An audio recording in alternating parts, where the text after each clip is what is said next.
हुकूमत नाकाम है। दीवार के पीछे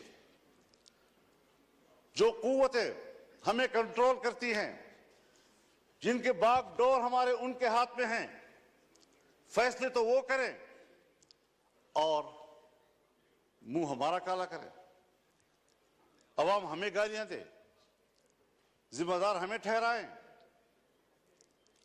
ये कौन सी सियासत है? हम कहां इस मुल्क को ले आए हैं कि आज आपका एक एक बच्चा 25 करोड़ आबादी का वो 2 और 3 लाख तक का मकरूज हो चुका है। खुश होते हैं IMF ने नया किस्त जारी कर दिया, नया किस्त 1 लाख 1.5 लाख का करोड़ 1 अरब 1.5 अरब का होता है, लेकिन आपको कर्जे कितने देने हैं? अपनी पैदावार किधर है हमारी? अपनी सलाहियत किधर है हमारी? हमने मुल्क को जुमूद का शिकार बना दिया है, और कौमें जब जुमूद का शिकार होती हैं तो फिर वो गिरती हैं, वो तरक्की नहीं कर सकती। फिर जरा हिसाब लगाएं। जिस हिंदू को हम सारे अलकाब देते हैं, सारे बुरे अलकाब उनके, सारे अच्छे अलकाब हमारे, लेकिन नतीजे के लिहाज से कारकर्दगी की बुनियाद पर जरा उसका भी तजिया कर ले, अपना भी तजिया कर ले। घर में बैठे हुए हैं हम लोग, हम आपस में बात कर रहे हैं, क्यों एक दूसरे से बात छुपा रहे हैं? ये सारी वो चीजें हैं। हमने मुल्क हासिल किया इस्लाम के नाम पर। आज पाकिस्तान दुनिया में एक सेकुलर स्टेट का रूप धार चुका है। कहां है ला इलाहा इल्लल्लाह? 1973 में हमारा आईन बना, 1973 में इस्लामी नजरियाती कौंसिल बने,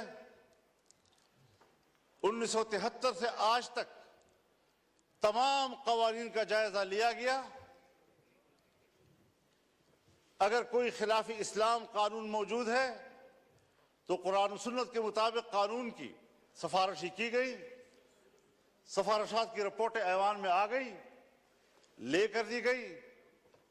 कोई आप एक निशानदेही बहैसियत स्पीकर कर सकते हैं कि सन 1973 से लेकर आज तक उस काउंसिल की सिफारिशात पर इस पार्लियामेंट ने एक मुंसदी भी की हो? एक। इसीलिए कि जिन लोगों को ऐवान में लाया जाता है, जिन लोगों से ऐवान भर दिए जाते हैं, उनको कुरान सुन्नत से कोई दिलचस्पी नहीं है, पाकिस्तान के नजरिए से कोई दिलचस्पी नहीं है। कैसे आप दुनिया में शनाख्त कराएंगे अपनी कि हम एक इस्लामी मुमलकत है? आपका आईन कहता है कि हाकिमियत अल्लाह रब्बुल आलमीन की हुई, और हम रूए जमीन पर अल्लाह की नियाबत करते हुए, अवाम के नुमाइंदे रूए जमीन पर अपने मुमलकत में अल्लाह की नियाबत करते हुए उनकी तालीमात के मुताबिक कानूनसाजी करेंगे। हमारी इनफरादी इज्तिमाई जिंदगी कुरान और सुन्नत किताबें होगी। ये मैं नहीं कह रहा, मेरा आईन कहता है।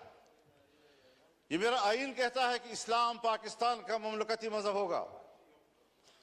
ये मेरा आईन कहता है कि कानून साजी कुरान और सुन्नत के ताबे होगी।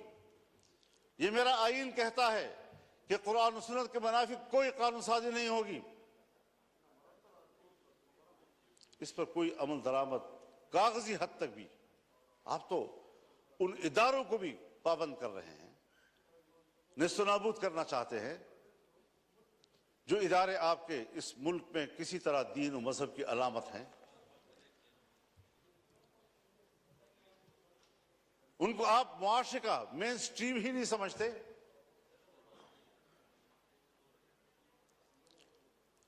तो जिस नजरिए पर मुल्क कायम हुआ था 75 साल में, उसका भी जरा हिसाब लगा ले आप कहां खड़े हैं।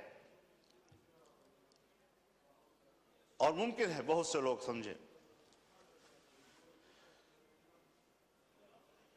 कि मजहब नहीं है तो कोई चीज नहीं, कोई मसला ही नहीं है। लेकिन बहुत से लोग हैं जो जमहूरियत की बात तो करते हैं, मजहब की बात भला ना करें, जमहूरियत की बात तो करते हैं। तो हम सब मिलकर सोचें जरा कि जमहूरियत किधर है हमारी।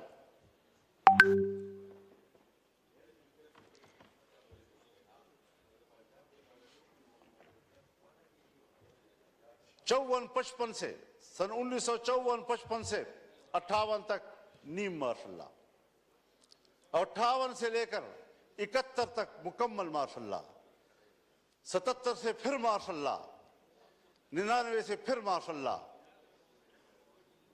और हम कंप्रोमाइज करते रहे। यहां इसी ऐवान में हमने कानून साजी करना चाहिए। चीखते रहे हम लोग कि साहब ये जो कुछ आप कर रहे हैं कुरान और सुन्नत के खिलाफ है, किसी ने नहीं सुनी। तो जमहूरियत कहां है आपकी? इलेक्शन आपके ढोंग, असेंबलियों की कोई कदर कीमत नहीं।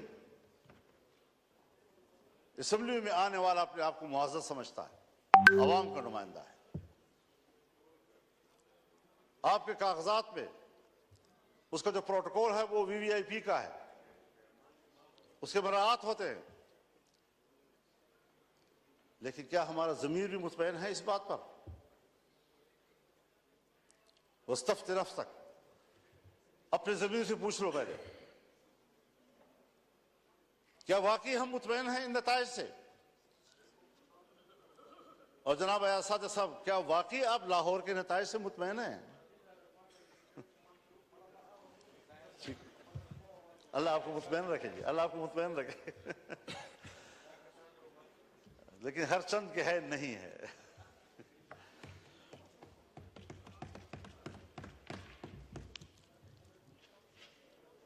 मईशत की क्या सूरत हाल रखती है?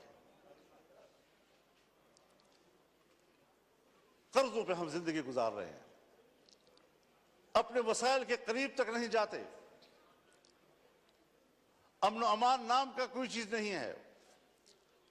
मुल्क को किधर ले जा रहे हैं आप लोग?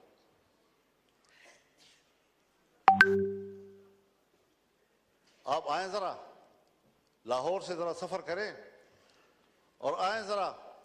मैं आपको दावत देना चाहूंगा डेरा इस्माइल खान में, टांक में, वजीरिस्तान में, लक्की मरवत में, बाजावड़ में। आप वहां आकर जरा देख तो लें कि हमारी वहां क्या हालत है।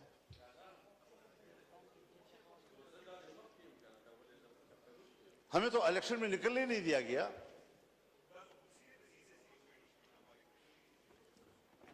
एक तरफ तालिबान की तरफ से ऐलान होता था कि हम इलेक्शन में कोई कार्रवाई नहीं करेंगे, दूसरी तरफ हमें धमकियां मिलती थी। फिर इधर से हमें चिट्ठियां मिलती थी कि आप, थ्रेट लेटर आ जाती थी कि आप ले जाएंगे। पब्लिक से राब्ता ही नहीं करने दे रहे थे। और जो ही इलेक्शन गुजरा, सारे थ्रेट लेटर खत्म हो गए, खैर खैरियत हो गई।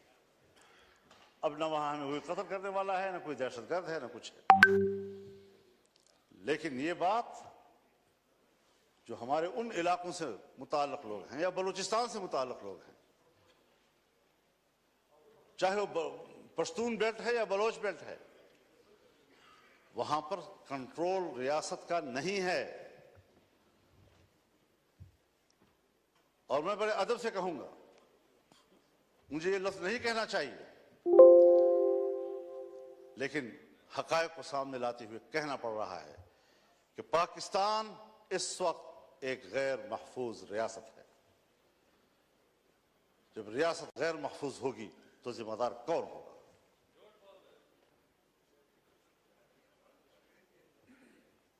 दहशतगर्दी के खिलाफ लड़ने की पॉलिसी बनाई जनरल मुशर्रफ साहब के दौर में। जो अमेरिका ने कहा वो हम पे मुसल्लत कर दिया गया,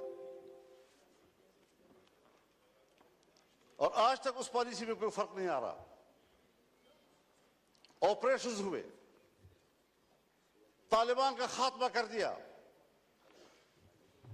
दहशतगर्द खत्म हो गए। आज उससे कई गुना ताकतवर बनकर कैसे आ गए?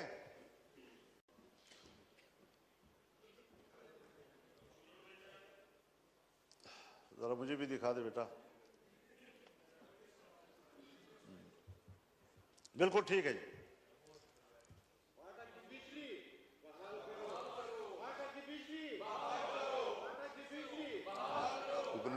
जी मौलाना साहब, जी मौलाना साहब। बस बोलिए।